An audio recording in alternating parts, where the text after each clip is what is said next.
you're coming up with practical solutions to what you say is the worst offence, which is the continuing purchase of Russian oil. Yes, I mean, I think I know a lot of business people who feel exactly as I do, and they all feel that now is not the time for business people to sit back and not speak out. Now is the time, as Oleg Tinkov did earlier, to speak out and say what Russia's doing is unprovoked, it's unacceptable.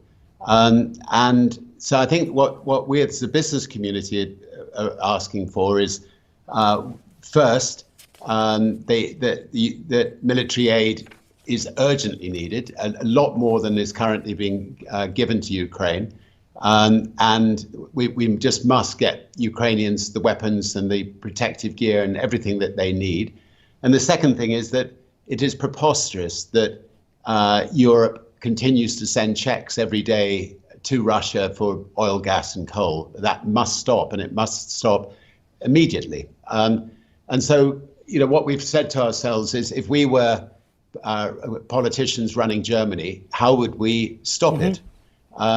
And the kinds of answers we've come up with is, for instance, if all IEA countries could just drop the speed limit by 10 miles an hour, that would be more barrels than Germany and other European countries import from Russia overnight saved, and therefore, without any disadvantage, Germany could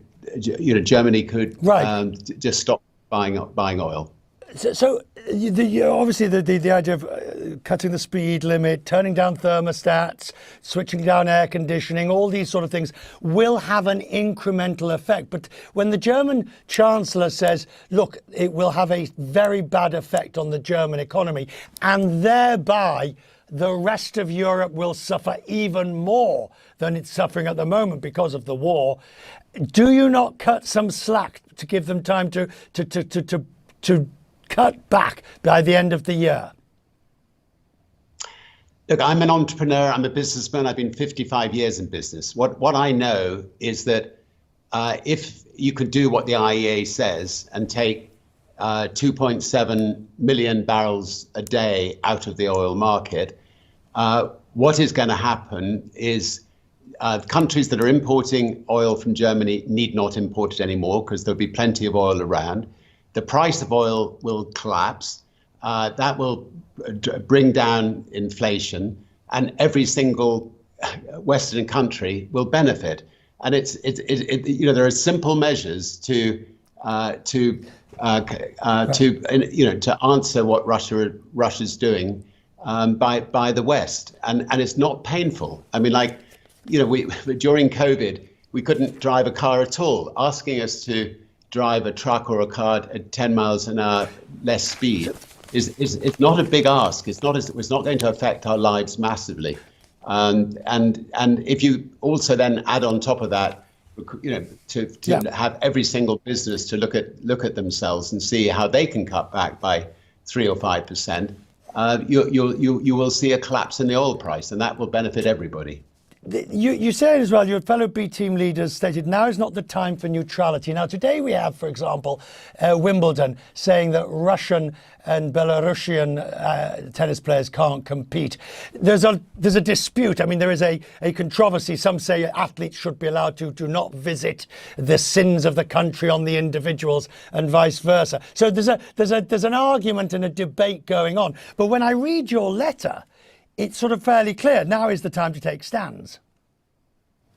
Yeah, look, I'm friends with some of those players who are going to be stopped from playing at Wimbledon. But I'm also friends of doctors, nurses, receptionists who are picking up guns in Ukraine and having to fight for their country. That is far bigger cross to bear than a tennis player being told that they can't play at Wimbledon, and so I think we've got to be black and white on this.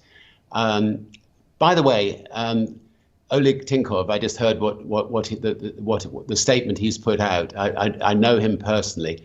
By the way, he's not an oligarch. He was a self-made Russian who built a really successful bank in Russia, and it's very, very incredibly brave.